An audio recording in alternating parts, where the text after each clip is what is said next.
মহা ধুমধামের সাথে শেষ হলো মুখার্জি পরিবারের অন্নপূর্ণা পুজো। গত 30শে মার্চ থেকে শুরু হয় নবরাত্রির পুজো দিয়ে মুখার্জি পরিবারের অন্নপূর্ণা পুজো। মহাষ্টমীর দিন অন্নপূর্ণা পুজোর পাশাপাশি সপ্তশতী চণ্ডী মহাযজ্ঞ করা হয়, বগলামুখী যজ্ঞ করা হয়। রামনবমীর দিন রামনবমীর পুজো এবং মহাযজ্ঞ করা হয়। দ্বাদশীর দিন মহামৃত্যুঞ্জয় যজ্ঞ করা হয়, সঙ্গে রুদ্রচণ্ডীর যজ্ঞও করা হয়।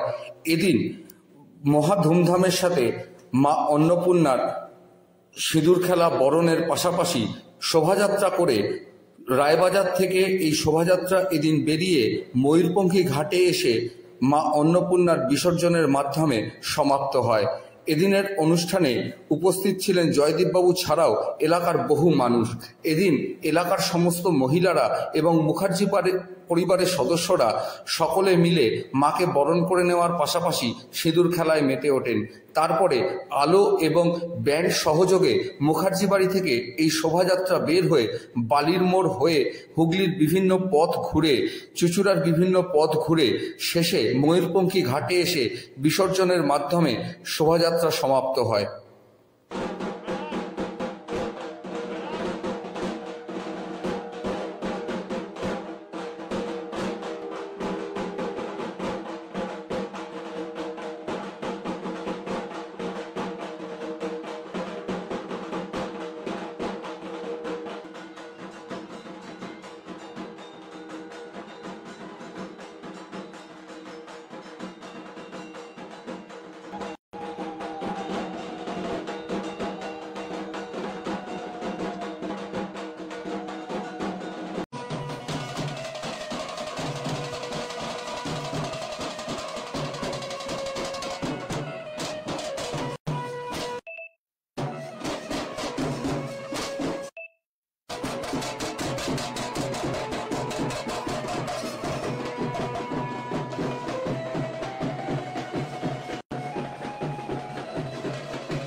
শুক্রবার সকালে 82 বছর বয়সে জীবনাবসান হল সিপিএম এবং তৃণমূল আমলের মন্ত্রী আব্দুর রেজ্জাক মোল্লার।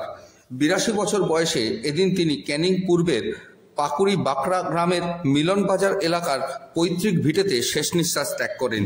মৃত্যুর আগে অসুস্থ অবস্থায় তাকে তার পৈতৃক ভিটেতে দেখতে যান সিপিএম এবং তৃণমূলের বহু নেতা থেকে কর্মী, যার জন্য তিনি যথেষ্ট আপ্লুতও ছিলেন। তিনি বাম আমলেও যেমন মন্ত্রী ছিলেন, তৃণমূল আমলেও মন্ত্রী ছিলেন। 2011 সালে বামফ্রন্ট সরকারের পতনের পর তৃণমূল সরকার ক্ষমতায় এলে তিনি বিতর্কিত মন্তব্য করে সংবাদের শিরোনামে আসেন বহুবার। যদিও মন্ত্রীর থেকে চাষার বেটা বলতেই নিজেকে বেশি স্বচ্ছন্দ বোধ করতেন তিনি ফুরফুরা শরীফ হয়ে হজও করেছিলেন। এদিন রেজ্জাক মোল্লার মৃত্যুতে খবর ছড়িয়ে পড়তেই তার পৈতৃক ভিটেতে ভাঙড় এবং ক্যানিং পূর্ব এলাকার বহু সিপিএম এবং তৃণমূল নেতা থেকে সাধারণ মানুষ তাকে শেষ দেখা দেখতে যান। এদিন তার পৈতৃক ভিটেতেই তাকে সমাধিস্থ করা হয় বলেও পারিবারিক সূত্রে জানা গেছে। 2016 এসএসসি প্যানেলে কর্মচ্যুত 26,000 শিক্ষক শিক্ষিকা এবং অশিক্ষক কর্মচারীদের কাজে ফেরানোর দাবিতে এদিন চন্দননগর লক্ষ্মীগঞ্জ বাজারে বিক্ষোভ দেখালো হুগলি সাংগঠনিক জেলা বিজেপি মহিলা মোর্চা সংগঠনের সদস্যরা। সেখানে উপস্থিত ছিলেন হুগলি বিজেপির সাংগঠনিক জেলার সভাপতি গৌতম চ্যাটার্জি, পলি ঘোষ সহ অন্যান্য নেতা নেত্রীরা। পরে এ বিষয়ে বিজেপির পক্ষ থেকে সাংবাদিকদের প্রশ্নের উত্তরে কি জানানো হচ্ছে আমরা শুনব। অন্যদিকে এদিনের বিক্ষোভ কর্মসূচি থেকে মুখ্যমন্ত্রীর পদত্যাগ দাবি করে তার কুশপুতলও পোড়ান বিজেপি কর্মীরা। আমরা পদত্যাগ এর জন্য করলাম, যারা শিক্ষক আছেন, যোগ্য শিক্ষক, তাদের কিছু সলিউশন হোক, তাদের নিযুক্তি করা হোক। যদি নিযুক্তি না হচ্ছে, যতদিন পর্যন্ত নিযুক্তি না হচ্ছে, তাদেরকে আজীবন যেরকম বেতন পাচ্ছিলেন সেইভাবে বেতন তাদেরকে পাক, তাই জন্য সেই দাবিকে আমরা আজকে কথা বলবো। আমরা একদম কাজ চালিয়ে যাব।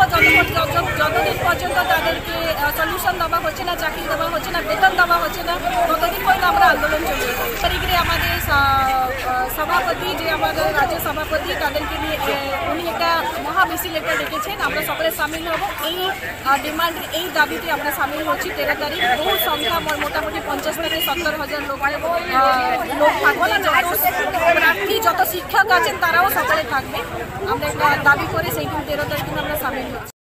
দিন দুয়েক আগে একটি গোষ্ঠীর শোভাযাত্রা থেকে অপর গোষ্ঠীর বিরুদ্ধে উস্কানিমূলক মন্তব্যের অভিযোগে এদিন অপর গোষ্ঠীর পক্ষ থেকে চাঁপদানি ফাঁড়ি ঘেরাও করা হয়। প্রায় ঘণ্টা দুয়েক ধরে চলে এই ঘেরাও অভিযান। পাশাপাশি চাঁপদানি বাজার এলাকাতে ভাঙচুর চালানো হয় বেশ কয়েকটি দোকানে।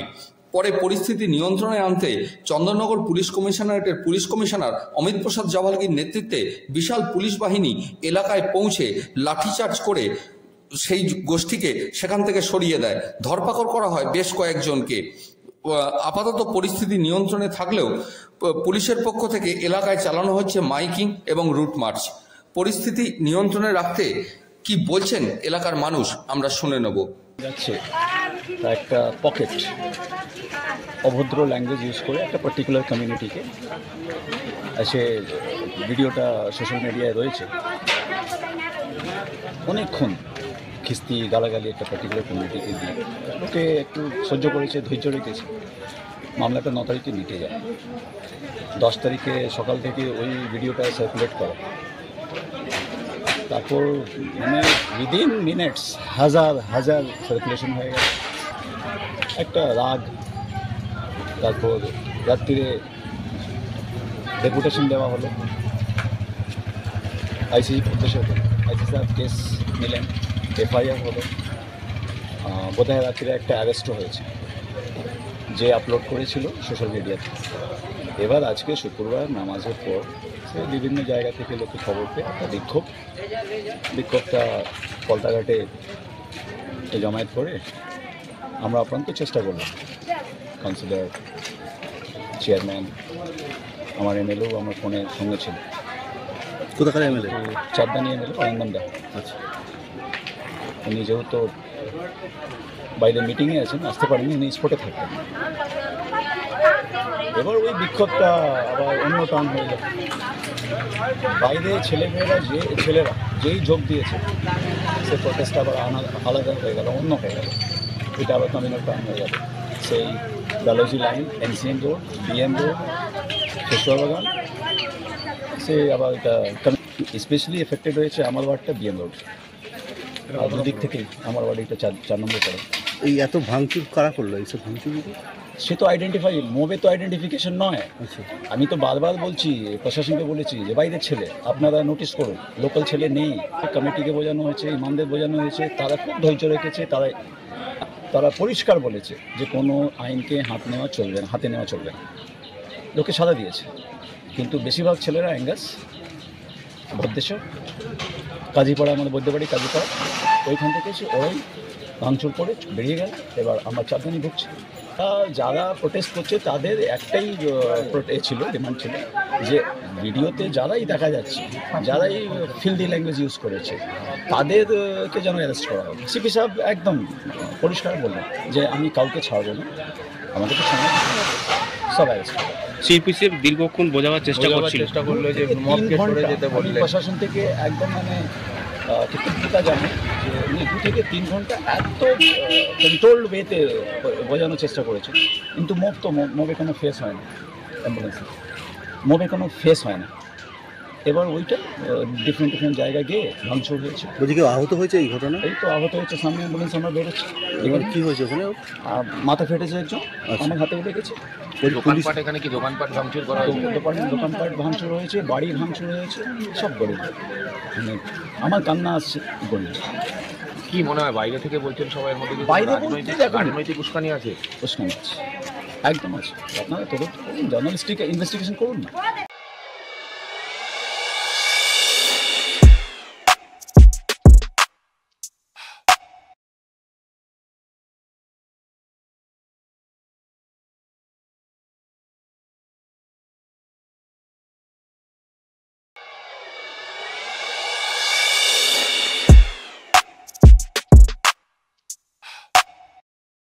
সিঙ্গুর বিধানসভার অন্তর্গত নসিবপুর পঞ্চায়েতের ব্রাহ্মণপাড়া এলাকা কয়েক যুগের পর নতুন ঢালাইয়ের রাস্তা পেয়ে এলাকার বাসিন্দারা বেজায় খুশি।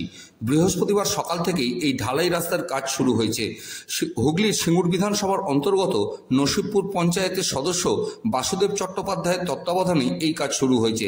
এলাকার বাসিন্দাদের একাংশের দাবি, দীর্ঘ কয়েক দশক এমনকি বামফ্রন্ট আমল থেকেও তারা অনেক জায়গায় দরবার করে আসছেন এই রাস্তার জন্য, কিন্তু কোনো সুফল পাওয়া যায়নি। এরপর সিঙ্গুর বিধানসভার বিধায়ক তথা রাজ্যের মন্ত্রী বেচারাম মান্নার কাছে তারা লিখিতভাবে আবেদন জানান।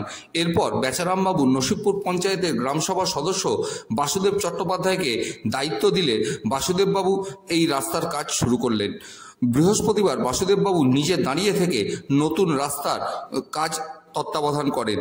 এ বিষয়ে কি বলছেন সিঙ্গুরের নসিবপুর পঞ্চায়েতের সদস্য বাসুদেব চট্টোপাধ্যায় এবং গ্রামের বাসিন্দারা আমরা শুনে নেব। কতদিন পরে পেলেন? বলেছি সদস্যকে বহুদিন আগেই, আচ্ছা, কিন্তু এখন স্যাংশনটা হলো। কত বছর ধরে বাস করছেন আপনারা? আমার দাদুর দাদু তার দাদু থেকে বাস। আচ্ছা, তাও কতদিন হবে? কতদিন হবে? আমারই বয়স হচ্ছে 65। আচ্ছা, এবার আমার দাদুর দাদু তার দাদু।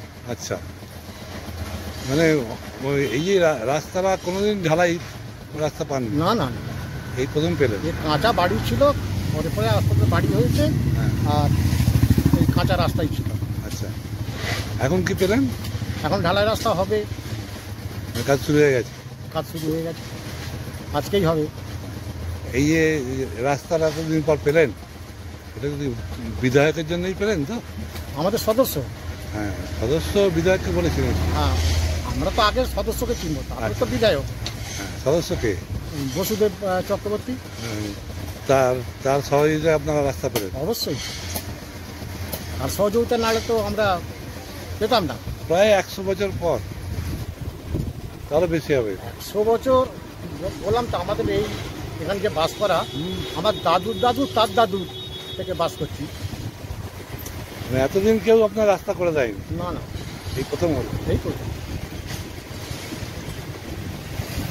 এই জায়গাটার নাম কি? নসিবপুর ব্রাহ্মণপাড়া। কটা রাস্তা হচ্ছে এখানে? কটা রাস্তা হচ্ছে? প্রত্যেকটা বাড়িতেই তো রাস্তা হয়ে যাচ্ছে। আমাদের এখানে একটু বাকি ছিল, ওদিকটা হচ্ছে দাঁড়াদের, এটা আমাদের হচ্ছে। না, খুশি তো? অবশ্যই, রাস্তা হচ্ছে, খুশি হব না? এটা আমার কাকিমা। রাস্তাটা হচ্ছে, রাস্তাটা আপনার খুশি তো? কাকে বাহবা দেবেন? বাবা সদস্যকেই দেবো আমরা, সদস্য যেহেতু করে দিচ্ছে। এই যে আপনি এইখানে বিয়ে এসছে, এখানে এই পাকা রাস্তা ছিল? ছিল না, ছিল না, এই নতুন করে হচ্ছে। হলো কত বছর এই প্রথম রাস্তা হচ্ছে? এর আগে কোনোদিন পাকা রাস্তা ছিল না, পাকা বা ঢালাই রাস্তা ছিল না, কোনোদিন হয়নি। তাহলে যাতায়াত তো অনেক সমস্যা হতো। চলছিল এই মাটির ওপর দিয়ে, তাতে এদের অনেক অসুবিধা হচ্ছিল? অসুবিধা হচ্ছিল। এখন কি বলছেন তারা? এখন বলছে খুব ভালো হয়েছে, অ্যাম্বুলেন্সে ঢুকে যাবে এখানে। রুগী যাতায়াত করতে পারতো না? হ্যাঁ, না, রাস্তায় নিয়ে যেত, বড় রাস্তায় নিয়ে যেহেতু বিয়ে আপনার রাস্তা ছিল না বলে এই এলাকায় বিয়ে খাওয়া অসুবিধা হতো? হ্যাঁ, রাস্তার ধারে দূরে গাড়ি দাঁড় করে রাখতে হতো। আচ্ছা, এবার অনার্সে গাড়ি ঢুকে যাবে? অনেক জায়গায় ঢুকে যাবে। এই কারা করলো এই রাস্তাগুলো? কারা করছে? পঞ্চায়েত। হ্যাঁ, কোন প্রকল্প থেকে? এটা 15 ফিনান্স। কোন পঞ্চায়েত করছে? নসিবপুর পঞ্চায়েত। নসিবপুর পঞ্চায়েতের পক্ষ থেকে 15 ফিনান্সের কাজ হচ্ছে। সিঙ্গুরের নসিবপুর থেকে প্রবীর বসুর রিপোর্ট, সংবাদ 24। ভদ্রেশ্বর থানার অন্তর্গত চন্দননগর পৌর নিগমের শ্বেতপুর লাগোয়া দিল্লি রোডের ধারে কয়েকশো বিঘা আলু, পেঁপে, আম, কুমড়ো, লাউয়ের সবজি বাগান এবং জমিতে আগুন লেগে গেল। কিভাবে আগুন লাগলো তার কারণ জানা যায়নি। তবে খবর পাওয়ার সঙ্গে সঙ্গেই চন্দননগর এবং ভদ্রেশ্বর থেকে প্রথমে দমকলের 2টি ইঞ্জিন ঘটনাস্থলে গিয়ে পৌঁছয়। পরবর্তী সময়ে আরও 2টি ইঞ্জিন সেখানে পৌঁছয়। প্রায় 8 ঘন্টার চেষ্টায় আগুন নিয়ন্ত্রণে আসে। তবে কী কারণে বা কিভাবে এই আগুন লেগেছে তা স্থানীয় বাসিন্দা থেকে দমকল কর্মীরা সঠিকভাবে জানাতে পারেননি। এ বিষয়ে তদন্ত শুরু হয়েছে। কি বলছেন স্থানীয় বাসিন্দা থেকে দমকল কর্মীরা আমরা শুনে নেব। এটা আপনার নামটা বলুন। রামচন্দ্র হালদার। এই যে জমিতে আগুন লাগা, এই বারবারে আপনাদের জমিতে এই আগুন লাগা হচ্ছে কেন, কি কারণটা কি? কারণ কি করে বলি বলুন দেখি। এবার আমি হঠাৎ খবর পেলুম মাঠে আগুন লেগেছে, আমি ছুটে এলুম, এসে দেখছি আগুন লেগে গেছে। এবার কোথা থেকে আগুন আসছে আমি কি করে বলি বলুন দেখি। এই যে ফলন হওয়া জমি, একদম ফলন তো গাছে চলুন দেখবেন, চলুন কিভাবে আম রয়েছে পুড়ে গেছে। চলো একবার ছবি, চলুন একবার ছবি তুলবেন তো, চলুন। কটা দমকল ইঞ্জিন এসছে? দুটো। তারা আগুন কন্ট্রোল করতে পেরেছে? এখন মোটামুটি আমার জমির গাটা কন্ট্রোল হয়েছে, ওদিকে এখনো জ্বলছে। এটা কটা নাগাদ লেগেছিল? এটা তখন কোটা হবে আনুমানিক ওই 1টা, পৌনে 1টা। নামটা বলুন। আমার নাম শ্যামসুন্দর পণ্ডিত, ভদ্রসর ফায়ার ব্রিগেডের ওসি। কটা ফায়ার ব্রিগেড এসছে? দুটো, একটা চন্দননগর, একটা ভদ্রসর। এই আগুন লাগার কারণ কি? এখন ঘাসে জঙ্গলে বাচ্চা ছেলেরাও লাগিয়ে দেয়, আর সে থেকেই এবার এখন শুকনোর সময় প্রচুর পরিমাণে ঘাস, শুকনো ঘাস প্রচুর পরিমাণে আছে, ওগুলো জ্বলছে। আর কাছেই একটা আমবাগান আছে, ওর কাছে আমাদের উদ্দেশ্য আমবাগানটাকে রক্ষা করা। অনেকটা আমরা আমবাগান রক্ষা করতে পেরেছি, কিন্তু আগুনটাতে চারদিক থেকে স্প্রেড করেছে এবং প্রচুর হাওয়ার গতিবেগ ছিল, যার জন্য আগুনটা খুব তাড়াতাড়ি স্প্রেড করে গেছে। দুদিক থেকে ফায়ার ব্রিগেড অ্যাটাক করাতে আগুন এখন দেখতে পাচ্ছেন অনেকটা কন্ট্রোল হয়ে গেছে, প্রায় শেষ অবস্থা। আর 2-4 মিনিট জল স্প্রে করলে আগুন শেষ হয়ে যাবে। আপনি এসছেন, তার আগে আগুন লেগে গেছে? হ্যাঁ, আগুন লেগেছে বলেই আমাদের এই যে ফলন হওয়া আগুন, আগুন লেগেছে, এটা কি গাছে ফলন হয়ে গেছে? ফলন হওয়া গাছে আগুন লেগেছে, কি বলবেন এটাকে? ফলন হওয়া গাছে ঘাস থেকেই আগুনটা গেছে, আম গাছের গাছে ঘাসে লেগেছে, তারপরে আম গাছের গোড়ায় চলে গেছে। আচ্ছা, তাতে এবার গাছে তো নিশ্চয়ই অল্প কিছু ক্ষতি হবে, এটা ফল হওয়া গাছ। শেরপুর থেকে প্রবীর বসুর রিপোর্ট, সংবাদ 24। শ্রী বড়বাজার লোহাপট্টি সেবা সমিতির পক্ষ থেকে চৈত্র মাসের পূর্ণিমা উপলক্ষে তারকেশ্বরের জলযাত্রীদের বিনামূল্যে ভোজন এবং থাকার ব্যবস্থার পাশাপাশি স্বাস্থ্যসেবার পরিষেবা দেওয়া হলো। এ বিষয়ে বড়বাজার লোহাপট্টি সেবা সমিতির পক্ষ থেকে তার সদস্যরা কি বলছেন আমরা শুনে নেব। লোহাপট্টি সেবা সমিতি, এই সমিতিতেই সব কিছু লেখা আছে, টোটাল চ্যারিটি কাজ আছে। আমাদের পূর্ণিমা ক্যাম্প প্রতি মাসে একবার পূর্ণিমা ক্যাম্প হয়, সেটা নিঃশুল্ক খাবার, খিচড়ি, চা, বিস্কুট, সিকেঞ্জি আর ফার্স্ট এড, এমনি থাকার ব্যবস্থা, জল, ঠান্ডা পানি সব পাওয়া যায় এখানে সব সময়। যাত্রীর জন্য সব কিছু আছে এখানে, ব্যবস্থাটা সব ব্যবস্থাটা নিঃশুল্ক আছে একদম। শ্রাবণ মাসে পুরো 1 মাস পুরো আমাদের ক্যাম্প চলে, খাবারের জন্য সব কিছু নিঃশুল্ক, আমাদের কিছু কোনো টাকা নেই এখানে।